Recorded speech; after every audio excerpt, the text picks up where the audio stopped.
इस बार के विधानसभा चुनावों में भी वही देखने को मिला है। और इससे एक जो है वो ग्लिम्स मिल गया है कि अगले 5 महीने बाद लोकसभा के चुनावों में क्या होने वाला है, क्योंकि 2 टर्म पूरे कर चुकी है, बस 5 महीने बाद 2 टर्म पूरे कर लेगी। लगातार 20 साल अब सरकार मध्य प्रदेश में रही है, लेकिन बार बार पहले शिवराज सिंह चौहान के नाम पर वहां पर जनता ने वोट दिया, लेकिन इस बार शिवराज सिंह चौहान को चेहरा नहीं बनाया गया था। ना मध्य प्रदेश में कोई चेहरा था, ना छत्तीसगढ़ में कोई चेहरा था, राजस्थान में भी कोई चेहरा नहीं था। चेहरा सिर्फ एकमात्र था, वो थे प्रधानमंत्री मोदी। और वहां की जनता ने भी यही माना कि मोदी सरकार जो पिछले 9 सालों में जो जो डिलीवर किया है, जो जो वादे किए गए थे, लगभग वो सारे वादे पूरे किए गए हैं। तो यानी प्रधानमंत्री मोदी अगर आकर कहते हैं कि मैं गारंटी देता हूं कि ये जो काम हमने कहा है वो हो जाएगा, तो जनता मानती है कि प्रधानमंत्री मोदी कह रहे हैं तो वो काम जरूर होगा। तो जाहिर तौर पर जो ट्रस्ट है वो प्रधानमंत्री मोदी की तरफ जाता है, ना कि उनके विरोधियों के प्रति।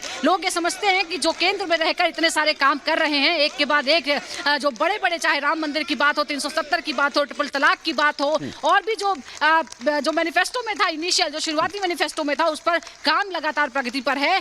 तो यही शख्स है जो कहता है वो करता है, मोदी है तो मुमकिन है। जो नारा दिया गया है बीजेपी की तरफ से, वो जनता के दिमाग में भी कहीं ना कहीं बैठ गया है कि प्रधानमंत्री मोदी अगर कोई बात कहते हैं तो उनकी बात पर हमें भरोसा करना होगा। और इसीलिए आज हम देख रहे हैं जिस तरह से स्वागत किया जा रहा है।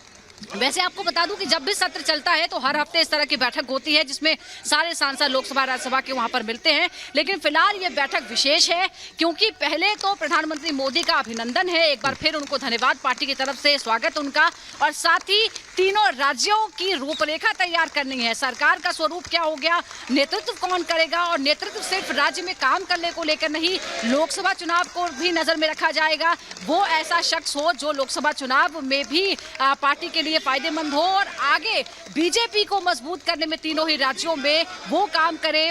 वो युवा भी होना चाहिए। तो एक बात आप मान के चलिए कि इस बार जो इन्वेस्ट करेगी बीजेपी, वो युवा चेहरे पर ही करेगी, युवा चेहरे पर ही दांव लगाया जाएगा। गायत्री, तकरीबन 43 साल से ज्यादा हो चुके हैं बीजेपी के गठन को लेकर। बीजेपी की जो नीतियां पहले दिन से थी, वो नीतियां और नीतियों पर लगातार आज भी काम किया जा रहा है। अपने घोषणा पत्र का जिक्र किया, जो बात बीजेपी के एजेंडे में पहले दिन से थी, उन बातों पर युद्धस्तर पर काम भी हुआ और वो वायदे पूरे भी किए गए। यानी कि आने वाला जो चुनाव 24 का होगा, ये समझा जा सकता है कि बीजेपी का जो शानदार स्ट्राइक रेट है, ये स्ट्राइक रेट वैसा ही कायम रहेगा और शायद जो प्लस की बात की जा रही है वो भी हो सकता है इन स्थितियों में। सुजाता, बिल्कुल, देखिए यही है कि ये बिल्कुल गायत्री और वैभव, यही है कि भविष्य को लेकर चर्चाएं करनी है, और साथ ही जो एक पिछले 9 सालों में जो एक ट्रस्ट डेवलप हुआ, एक भरोसा डेवलप हुआ है कि जो कहा जाता है वो किया जाता है, वो डिलीवर किया जाता है, ऑन टाइम डिलीवरी होती है। यानी जो समय निश्चित कर दिया जाता है कि अगर कोई काम करना है, कोई नीति बनी है तो वो होगा।